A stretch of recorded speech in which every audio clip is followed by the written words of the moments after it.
Welcome to On My Mind Monday. Wait a minute, it's Tuesday.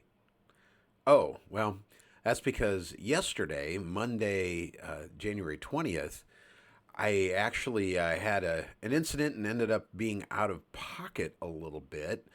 So I wasn't able to record until Tuesday. So we're going to do On My Mind Monday on Tuesday, if that's okay with you. Just a few little things happening in the world yesterday. Of course, congratulations to the Ohio State Buckeyes on winning the college football national championship last night. Congratulations to you. I know I've got a lot of friends and family who love the Buckeyes. And of course, as a Michigan fan, it's one of those things. And yeah, I will remind you that your last loss was to Michigan, and you were not able to beat the Wolverines and haven't been for the last 4 years. But hey, that's still congratulations. A lot of cool things it looks like happening on that Ohio State team. It is kind of crazy though that following the Michigan game, so many Ohio State fans were whining and complaining about trying to fire their coach. What stupidity! What abject just stupidity to try and get rid of Ryan Day. He's been a fantastic coach for Ohio State. Yes, he has had some trouble beating Michigan, but you know what? I don't know. Winning a national championship probably is a bigger deal, at least to me. But then again, I'm not an Ohio State fan, so maybe you guys, want to pursue that kind of silliness. Additionally, we remember civil rights icon Dr. Martin Luther King yesterday. His birthday, of course, you see his quotes and quotes from his speeches and that all over the place. Just the idea of being able to be recognized for the content of your character, not the color of your skin, is such a cool thing, and it's just living up to the founding of America. If you look at America's founding documents, that kind of stuff looks like it would be present, but we weren't living it. And so the whole idea that we have come further and further, and we've kind of gotten incrementally closer to the ideals of our founding, I think is a really cool thing. So celebrating that. But of course, the biggest thing yesterday was the inauguration of Donald John Trump as the 47th president of the United States. And so getting a chance to watch the inauguration, I actually chose to watch it on Fox News. Don't watch a ton of Fox News. I mean, I'll see it here and there, but I chose that because I know that some of the other networks just tend to be a little bit petty towards Trump. They tend to be a little bit more dismissive of him, or they're looking for where he's going to do something wrong, or all that kind of stuff. And I just didn't want that. It's inauguration day, and I just wanted to be able to enjoy the spectacle of it and just the peaceful transfer of power that we have here in the United States is just a really cool thing, and it's almost 250-year tradition, and it's something that is really worth celebrating, I think. And so I wanted to watch that. Now, trust me when I say Fox News is over the top. You've heard the term brown noser before.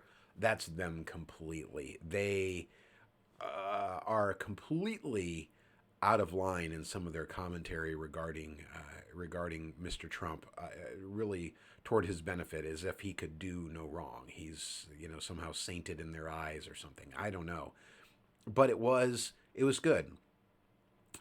Some of the prayers I thought were a little over the top.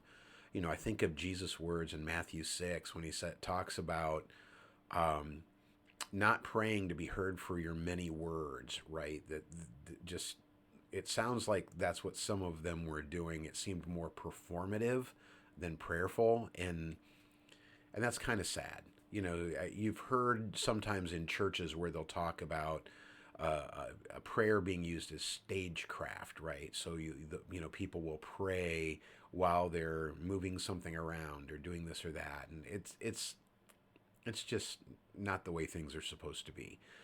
So I didn't appreciate some of that. Some of them I think were I think genuine, good prayers and that kind of thing. But some of it just seemed really super performative and maybe out of line. So as a Christian who actually believes in prayer and doesn't just look at it as some ceremonial thing that you do at these things, some of that was a little bit offensive to me, I gotta say. Now that said, it's great to see a lot of the folks that were coming into the rotunda. They had to have it in the rotunda just because it was so cold outside, and it's been cold here. I know it's cold in D.C., and so it was just good for them to bring the thing inside, and that was good. Um, hearing hearing the oaths of office, the Vance family is just adorable. They're just as cute as can be with their little kids and all that kind of thing. And of course, as an Ohioan, I can't say that I've always agreed with J.D. Vance, but I gotta say that I was really happy for him. Really happy to see their family in this national spotlight. So that was good. Of course, Mr. Trump, it was funny because his speech sounded almost like a campaign speech in some ways, and then in other ways it sounded like a State of the Union maybe or something. Not so much what you would think of as a great inaugural address. He certainly has his grievance. He's somebody who has a very thin skin, and you can tell. Even some of his actions since being inaugurated, he's just been kind of petty and all that kind of thing. But I do love the idea of optimism, the whole idea of saying, hey, I want what's good for this country. And trust me, I want to support that. Even where I haven't supported Trump, the man, all the good things that he wants to do for this country, I'm on board. If he wants to unleash American energy, go for it. If he wants to secure our borders, great, let's do it, right? If he wants to, usher in American prosperity, that's fantastic. Now, some of his methods, quite frankly, I'm not sure they're going to work. In fact, I don't think some of them will. But you know what? I could be wrong. I'm just looking forward to the next 4 years. I know things are going to be a little bit crazy, but at the same time, he's the people's choice at this point, and the kind of things it seemed like he was doing yesterday were the things that he was voted in to do. The whole idea of, as far as getting rid of the mandates for electric cars, things like that. I'm all for electric cars, but I don't think that there should be mandates on them from the government. That sort of thing. So I think that these things are good. I think he's going to do some good things, and he'll probably do some kind of rough things too, but we'll see. But this is a guy who never has to run for re-election, right? So he's in a good place for him in a certain sense because he gets to sprint full force forward. He doesn't have to worry about having to run in 4 years or 3.5 years or whenever it ends up being again. He just needs to get to work and do his thing, and he doesn't have to kind of worry about that end of things. On the other side of it, seeing Joe Biden go in many ways was almost a relief. That guy has been probably now the worst president in my lifetime. Now, I only go back to Nixon. I wasn't around for Woodrow Wilson, so I can't speak to how bad he was. I can't speak, to how bad Andrew Jackson was or any of these guys. I don't know that firsthand. But for my lifetime, Jimmy Carter was bad. He had a rough time of it, but I always got the sense that Jimmy at least was a true believer, a good guy, that just was focused in the wrong direction in many ways, and really just had some bad ideas and some bad thinking and that kind of thing. I think Biden is certainly the same insofar as that goes, but I think the guy's also corrupt. He's corrupt as all get out. He's probably a rapist. Sorry to say, but the evidence is pretty credible for that. His family is pretty corrupt.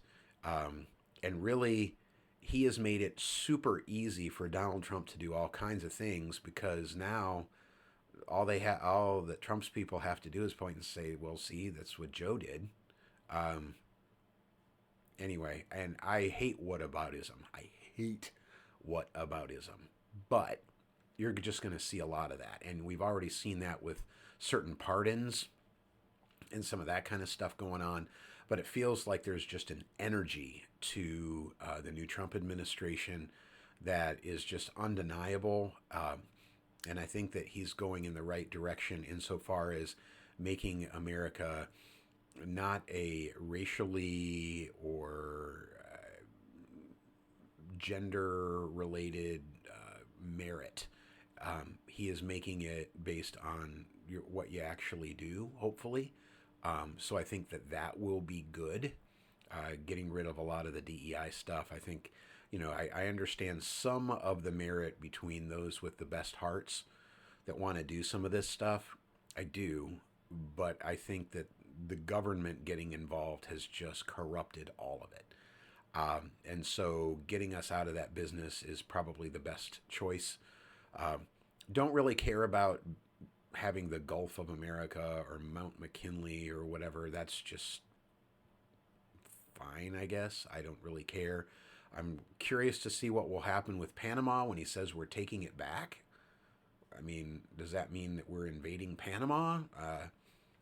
It'd be funny from someone who has decried the quote, neocons as being warmongers for him to, if he were to do that, that would be pretty hypocritical in my opinion, but it doesn't really matter. I'm just really looking forward to the next 4 years. I'm sure I will have plenty of opportunity to talk to you on my mind about what he's done in a given week or a given month. Hopefully, much of it will be good, and I'm looking forward to that, and I'm going to be optimistic regarding the future insofar as that goes. So, those are just a few things. Again, congrats to Ohio State. We remember Dr. Martin Luther King, and of course, the incoming administration. We're praying for you. We hope the best for you. Good riddance to Joe Biden. And that's really what's on my mind on this Tuesday, January 21st. Take care, and we'll see you next week.